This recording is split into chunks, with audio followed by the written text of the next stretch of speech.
오늘의 본문 말씀은 예수님께서 이방 지역인 두로에서 축귀, 치유 사역을 행하신 사건을 다루고 있습니다.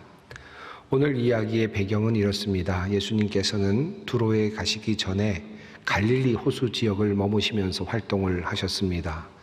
게네사렛이라고 하는 지역에서 머무셨을 때에 바리새인들과 서기관들이 예수님을 찾아왔습니다. 그때 바리새인들이 예수님의 제자들이 손을 씻지 않고 떡을 먹는 것을 보았습니다. 그리고는 예수님께 물었습니다. 예수님의 제자들은 왜 장로의 전통을 지키지 않습니까? 율법을 지키지 않는가? 라고 하는 그와 같은 질문이었습니다.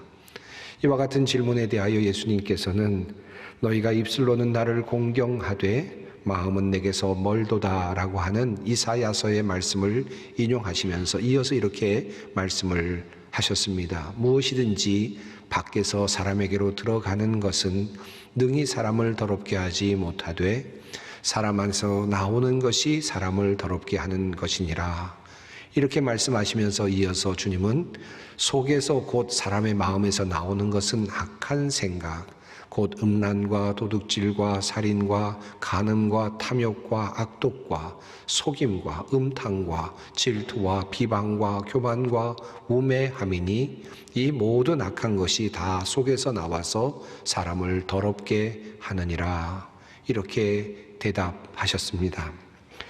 바리새인들과의 논쟁을 마치시고 주님께서는 피곤하셨는지 또 율법 논쟁에 지치셨는지 이스라엘 땅을 벗어나셔서 이방인들이 살고 있는 다른 곳으로 가시려 하셨습니다. 바로 그 장소가 두로였습니다.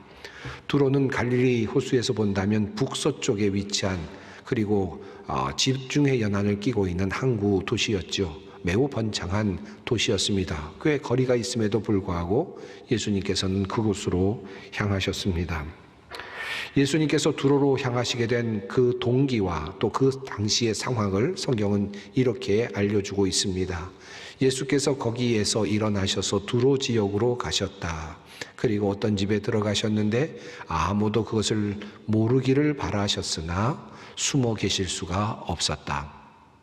아마도 예수님께서는 유대인들과의 만남을 일단 멈추신 채로 잠시 쉼을 갖고자 하셨던 것 같습니다. 예수님을 알아보지 못하는 이방 지역에 가셔서 예수님께서는 잠시 쉼을 갖고자 하셨겠죠. 그런데 뜻대로 되지는 않았습니다. 이미 예수님의 소문이 이방 지역까지 다 퍼졌기 때문이었습니다. 그때 한 여인이 예수님을 찾아오죠. 그리고 예수님께 한 가지 부탁을 합니다. 그 여인은 수로보니게 족속에 속한 여인이었고 그리고 헬라 시민권을 가진 사람이었습니다. 그 여인에 대한 설명이 또 한 가지 붙어 있는데 그 여인에게는 딸이 있었고 그 딸은 귀신이 들려있는 상태였습니다. 그가 예수님을 찾아왔던 이유는 분명했습니다. 그 딸에게 들어가 있는 귀신을 쫓아내어 달라라고 하는 부탁을 예수님께 하고자 함이었습니다. 그는 먼저 예수님께 나와서 예수님의 발 아래 엎드렸죠. 겸손한 모습으로 예수님께 간구를 했습니다. 자신의 딸에게 들어가 있는 바로 그 귀신을 내어 쫓아달라라고 하는 간절한 부탁을 주님께 드렸습니다. 하지만 예수님께서는 뜻밖에도 그 여인의 그 부탁을 거절하십니다. 도리어 거절하실 뿐만 아니라 도리어 그 여인을 모독하는 듯한 말씀을 덧붙여 하셨습니다. 예수께서 이르시되 자녀로 먼저 배불리 먹게 할지니 자녀의 떡을 취하여 개들에게 던짐이 마땅치 아니하니라. 유대인의 입장에서 이방인들을 개로 취급하는 것은 오래된 전통이었고 또한 그들의 생각의 틀이기도 했습니다마는 하지만 온 인류를 구원하시기 위하여 오신 예수님의 입에서 나온 말씀이기에 우리는 조금 당황하지 않을 수가 없는 그런 표현입니다. 한마디로 예수님께서는 이런 말씀을 하신 겁니다. 너는 개다. 너에게 줄 떡이 없다. 라는 말씀을 하신 거죠. 너는 내가 나에게 구하는 것을 절대로 얻을 수 없을 것이다. 라고 하는 아주 냉혹한 그런 말씀이기도 했습니다. 하지만 그 여인은 그곳에서 당황하지 아니하고 침착하게 예수님을 설득해 갔습니다. 그 여인은 이렇게 대답하지요. 여자가 대답하여 이르되 주여 올소이다마는 상 아래 개들도 아이들이 먹던 부스러기를 먹나이다. 그 이야기를 들으신 예수님의 마음에 감동이 있었던 것 같습니다. 주님은 이렇게 말씀하십니다. 이 말을 하였으니 돌아가라, 귀신이 내 딸에게서 나갔느니라. 거절하시던 예수님께서 마음을 바꾸셔서 그 딸 안에 들어있었던 귀신을 내어 쫓아주신 것입니다. 과연 그가 돌아가 보니 아이가 침상에 누웠고 귀신은 나가 있었습니다. 성경은 이 이야기의 결말을 이렇게 우리에게 알려주고 있습니다. 짧은 이야기죠. 그리고 또 늘 우리가 듣고 있었던 것 같은 비슷한 내용의 말씀이기도 합니다. 그런데 우리는 이 이야기를 읽을 때마다 수치를 당하면서도 주님 앞에서 겸손하게 그리고 간절히 구하는 한 어머니의 모습을 떠올리곤 합니다. 딸을 고치고 말겠다라고 하는 어머니의 집념이 보이고 있고요. 또 자기의 딸을 구하기 위해서 어떠한 수모도 감당하겠다라고 하는 그런 낮아진 겸손한 여인의 모습을 보게 됩니다. 또한 한 기도자의 모습을 발견하게 되기도 합니다. 우리는 이 여인의 모습 속에서 간절함을 발견하지요. 얼마나 간절했을까? 그가 간절히 구했기 때문에 이런 놀라운 복을 받았구나. 하나님의 은혜, 주님의 은혜를 경험했구나 라고 그렇게 생각하게 되기도 합니다. 겸손함도 우리가 발견하게 됩니다. 예수님께서 그토록 냉혹한 말씀을 하셨는데도 불구하고 자기를 또 낮추어서 주님께 간구했던 그의 모습을 보면서 또한 우리는 감동을 받습니다. 또한 그가 가지고 있는 큰 믿음에 대해서 생각하게 되죠. 그가 얼마나 큰 믿음을 갖고 있었는가. 그가 주님을 향하여 주여라고 부르고 있는 장면에서, 그리고 부스러기라는 말을 하는 그 과정에서 그가 얼마나 큰 믿음을 갖고 있었는지도 알게 됩니다. 저는 오늘의 본문을 그런 관점에서 조금 다르게 한번 살펴보려고 합니다. 여러분과 함께 다른 방식으로 보려고 하는 그런 그 흐름 속에서 저는 하나의 주제어를 하나 잡게 됩니다. 잡아보았습니다. 그것은 바로 떡이라고 하는 주제어입니다. 예수님께서 수로보니게 여인에게 말씀을 하셨지요. 떡을 취하여 개들에게 던짐이 마땅치 아니하니라. 여기에 떡이라는 말이 나옵니다. 이 단어는 헬라어로 아르토스라고 하는 단어로 되어 있습니다. 우리나라 성경에는 우리나라의 여러 가지 민속적인 여러 가지 상황들을, 문화를 반영하여서 떡이라고 번역을 했지만 그 당시의 상황으로 본다면, 또 문화적으로 본다면 빵이라고 번역하는 것이 더 적절한 표현이라고 생각이 듭니다. 이 빵이라는 단어가, 아르토스라는 단어가 6장, 7장, 8장, 특별히 마가복음에 보면 6장부터 7장, 8장에 집중적으로 나오고 있는 것을 보게 됩니다. 제일 먼저 등장하는 빵이라는 단어, 마가복음에 등장하는 그 아르토스라는 단어는 바로 6장 7절에 나오는 말씀 속에 있습니다. 12제자를 부르사 둘씩 보내시며 더러운 귀신을 제어하는 권능을 주시고 명하시되 여행을 위하여 지팡이 외에는 양식이나 배낭이나 전대의 돈이나 아무것도 가지지 말며 신만 신고 두벌옷도 입지 말라 하시고, 이렇게 주님께서 말씀을 하셨습니다. 우리말 개역 개정은 양식이라는 말로 번역했지만 사실 헬라어로는 빵이라는 뜻을 가진 아르토스라는 단어가 사용이 되고 있습니다. 이 짧은 6장 7절 이후의 말씀 속에 오늘 본문 말씀인 수로보니게 여인의 이야기와 겹치는 두 가지 매우 중요한 단어가 나타나고 있음을 보게 됩니다. 우선 첫 번째로 더러운 귀신이라는 그런 표현입니다. 예수님께서는 제자들을 둘씩 보내시면서 더러운 귀신들을 제어할 수 있는 능력을 주시고 그들을 파송하셨다라고 성경은 말하지요. 그리고 주님께서는 그렇게 제자들을 보내시면서 너희들은 양식을 가지고 가지 말라, 빵을 가지고 가지 말라, 아르토스를 가지고 가지 말라 라고 그렇게 명령하셨습니다. 수로보니게 여인의 이야기 속에서도 더러운 귀신이라는 용어가 나오고 빵이라는 단어가 등장하고 있습니다. 흥미롭게도 이렇게 등장한 아르토스, 빵이라고 하는 단어는 6장에서 무려 6번 나오고 7장에서 3번 다시 등장하고 그리고 8장에서 7번 집중적으로 나타납니다. 그리고는 이 아르토스라는 단어는 마가복음에서 자취를 감추지요. 그리고 마지막에 14장에 단 한 번만 등장을 하게 됩니다. 무엇보다도 오늘의 본문에 있는 위치를 살펴보면 더욱 흥미롭습니다. 예수님의 기적적인 사건, 첫 번째 오병이어의 사건, 그 기적의 이야기가 앞서 있고 그리고 오늘의 본문이 있고 그리고 바로 그 뒤를 따라서 예수님께서 떡 7개로 4,000명을 먹이시는 이야기가 소개되고 있기 때문입니다. 바로 그 중간에 오병이어의 기적과 4,000명을 먹이시는 기적 사이에 오늘의 본문이 위치하고 있다는 말씀입니다. 흥미롭게도 이렇게 등장한 아르토스라는 빵이라는 단어는 이제 그 다음에 시간이 지난 다음에 다시 한번 등장하게 됩니다. 흥미로운 이야기의 흐름이죠. 특별히 마가복음 6장에서 빵을 가져가지 말라라고 말씀하시죠. 그리고 마가복음 8장에서는 제자들이 떡이 없어서 수군거리는 모습을 보시면서 왜 너희는 그것을 기억하지 못하느냐, 오병이어의 기적을 기억하지 못하느냐 책망도 하십니다. 이 이야기의 흐름 속에서 우리가 알 수 있는 것이 무엇이겠습니까? 주님께서는 계속해서 빵을 이야기하십니다. 그러나 빵이 있기도 했고 빵이 없기도 했습니다. 빵이 부족하기도 했고 또 빵이 넘치기도 했습니다. 중요한 것은 빵이 있느냐 없느냐가 아니라 보이는 빵덩어리가 아니라는 말씀이었습니다.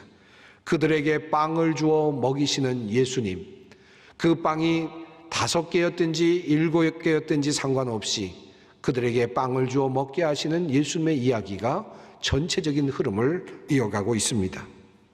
그래서 예수님께서는 처음에 제자들에게 빵을 가져가지 말라고 명령하셨던 것이고 제자들이 후에 빵을 가져오지 않았다고 그렇게 애석해할 때 왜 너희는 그것을 그렇게 생각하느냐라고 말씀하시며 그들을 책망하셨던 것입니다. 이 이야기의 흐름 속에서 나타나는 진정한 빵은 누구일까요? 무엇일까요? 보이는 빵, 먹는 빵, 그것이 아니라 빵 5개로 5,000명을 먹이시는 바로 그분, 빵 7개로 4,000명도 먹이시는 바로 그분, 바로 예수 그리스도이십니다. 그분이 진정한 빵, 진정한 아르토스라는 사실을 성경은 우리들에게 6장, 7장, 8장에 걸쳐서 말씀하고 있는 것입니다. 이렇게 빈번하게 등장하던 빵, 아르토스라는 단어는 8장 이후에 사라졌다가 이제 14장, 마가복음 14장에서 단 한 번 마지막으로 등장하게 됩니다. 그때 주님께서 이렇게 말씀을 하시죠. 그들이 먹을 때 예수께서 떡을 가지사 축복하시고 떼어 제자들에게 주시며 이르시되 받으라 이것은 내 몸이니라 하시고 드디어 주님께서는 그 아르토스가 무엇인지를 분명하게 보여주십니다.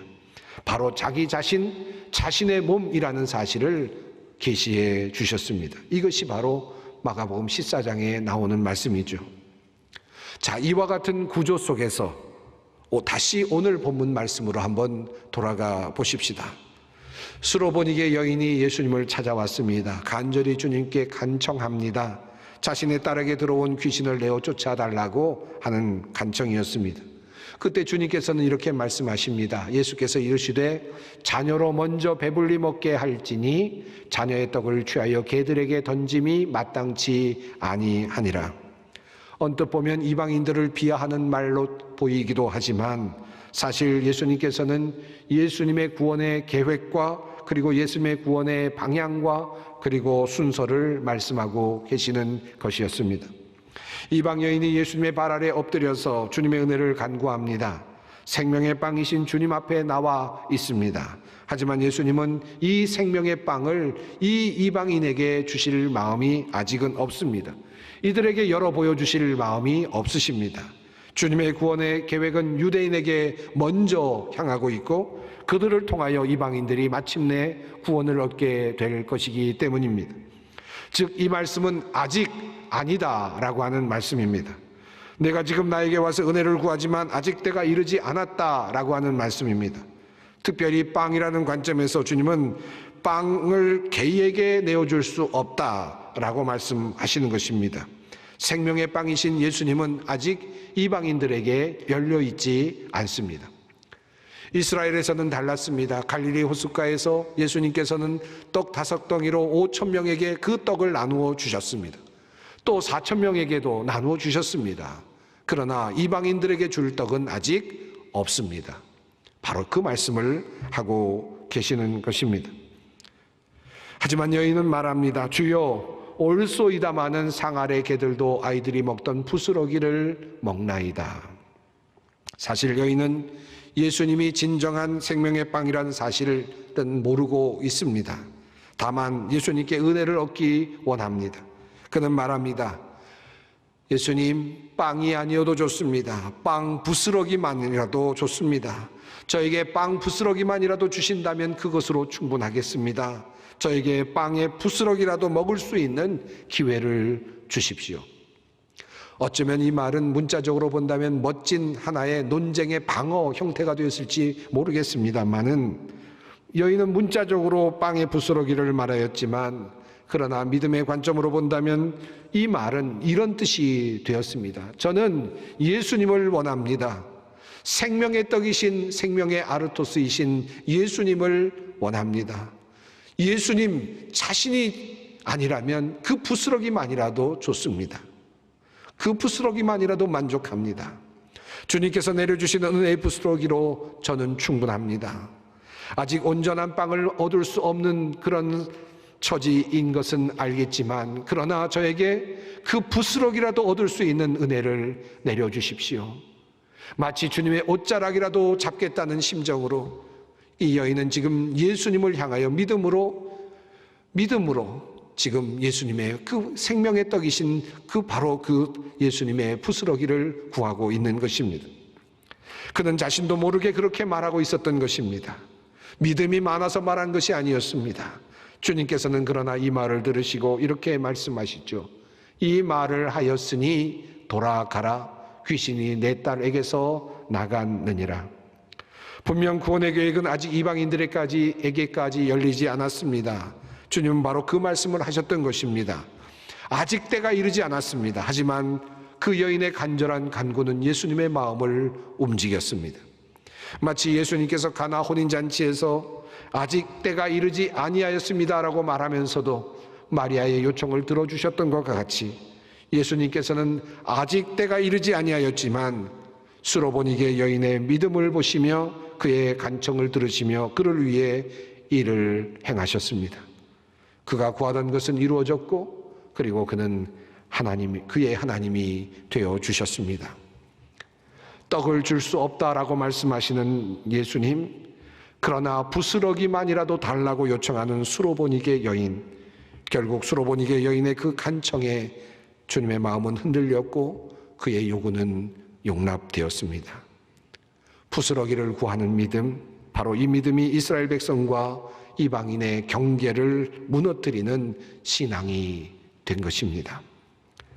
오늘 본문이 우리들에게 전해주는 메시지는 무엇일까요? 생명의 빵이신 우리 예수님, 그분은 그 빵 부스러기만으로도 충분하십니다. 보리떡 5개로 5,000명을 먹이실 수 있고 7개로 4,000명도 먹이실 수 있습니다.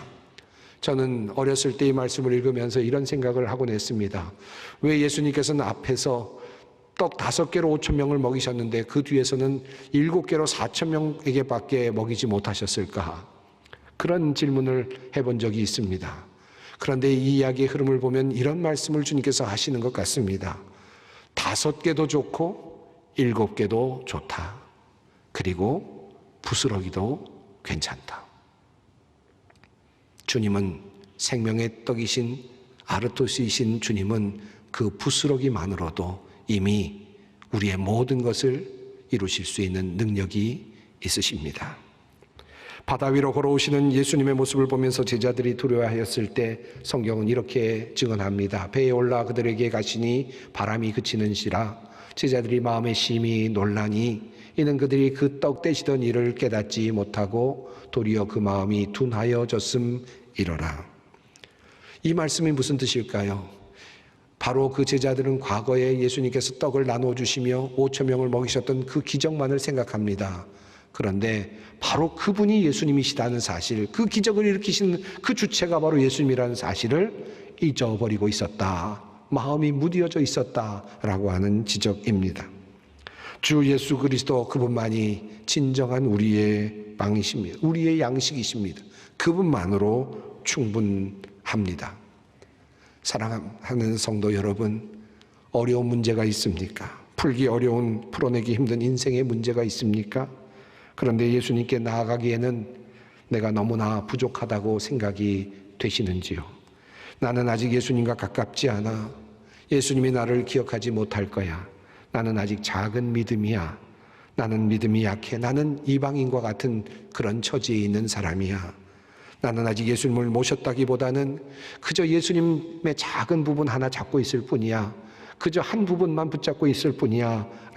라고 생각하시며 그렇게 말하는 분이 있으시다면 한번 생각해 보십시오. 이방인이었던 수로보니게 여인이 내가 이방인인데 유대인인 예수님이 나의 간구를 과연 들어주실까 생각했다면 그는 예수님 앞에 나가지 못했을 것입니다. 은혜의 부스럭이라도 얻겠다라는 심정으로 나갔기에 그는 얻을 수 있었고, 그리고 또 하나님께 용납을 받을 수 있었습니다. 예수님의 은혜는 무한하고 완전합니다. 예수님은 부스러기만으로도 완전하십니다. 주님이 완전하시기에, 그분의 사랑이 무한하시기에 부스러기도 완전한 것입니다. 작은 믿음 뿐이십니까? 예수님, 부스러기 같은 예수님만 붙잡고 있나요? 내 믿음은 그저 예수님 온전히 모시지 못하고 그저 예수님 한쪽 부분만을 붙잡고 있다고 생각하십니까? 괜찮습니다. 예수님의 이름을 부르십시오. 그분께 간청하십시오. 예수님께 여러분의 필요를 아뢰십시오. 주님, 상 아래에 있는 개들도 아이들이 먹던 부스러기를 먹나이다. 은혜의 부스러기를 원합니다. 비록 작은 믿음이지만 사랑스러운 주님께로부터 흘러나오는 은혜의 부스러기를 얻게 될 것입니다. 주님께서는 이러한 마음과 태도로 주님을 찾는 이들을 결코 무시하지 않으십니다. 비록 때가 이르지 아니하였을지라도 주님은 그러한 우리들에게 반드시 은혜를 베풀어 주실 것입니다.